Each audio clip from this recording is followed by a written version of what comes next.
A question there. Hi, I'm Paul Hodge, Director of the Harvard Generations Policy Program, and also editor of the Harvard Generations Policy Journal. One of the things that's going to be happening to Europe, as our research shows, in the next 10 years is that your populations are going to age significantly. And you all have been talking about a very rosy picture in terms of economic growth, but there's been no discussion as to the effects upon the aging on your population, of your populations, on your economic growth.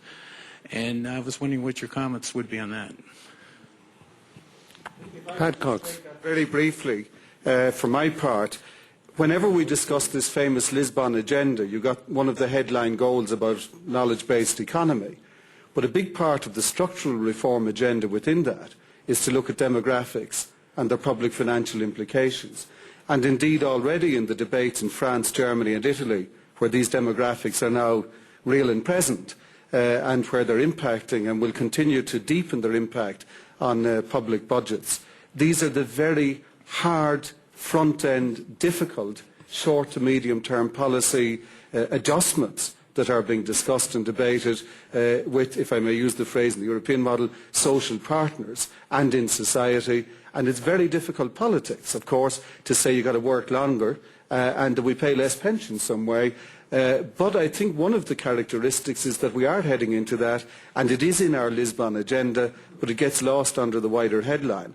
I don't know that we've gone wide enough in terms of scope and deep enough in terms of ambition yet to have answered that. And the second brief point, if I could say, I think we in Europe who spend a lot of time talking about border security issues and looking at flows of migration need to start having the positive debate about positive migration flows to connect to ageing societies and economies. And that's a debate that awaits some policy leadership, because we've been more looking at closing doors than opening opportunities on migration. If I may make on this issue a personal comment, it's very difficult for a politician or political leader of any kind to address the demographic issue as long as unemployment is very high. In fact, people see aging as a short-term relief to unemployment. Of course, this is not a good long-term view, but if I see the attitude in my country, everybody waits for the baby boomers to retire so that unemployment falls.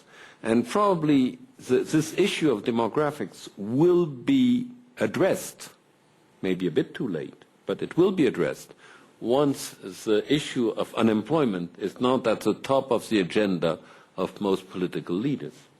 Until then, it's a bit difficult to explain. So, very short remarks. I think absolutely is one of the crucial questions for the future in Europe. That's a problem even among new members of the European Union. The demographic structure in our country is a little bit better. We have more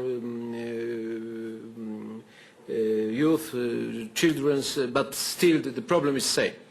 And I think it's necessary to discuss the problem of pensions, of unemployment, and what is absolutely extremely important, and I would like to mention what Pat Cox said, we should change this discussion about immigration.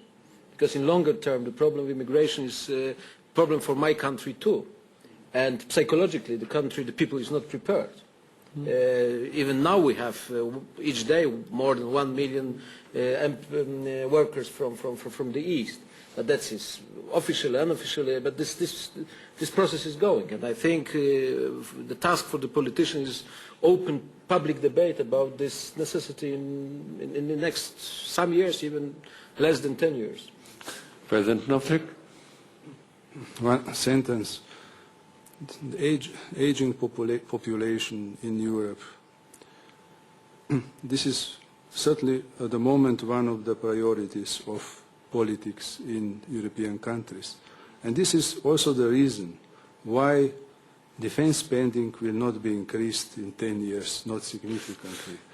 Because we all think that this is more difficult and more important problem than perhaps a threat that is possible, but not very, we are not so sure that it will come. Perhaps it will never come. So, but we have to address this kind of problems as aging population first as a priority, and then other priorities will come.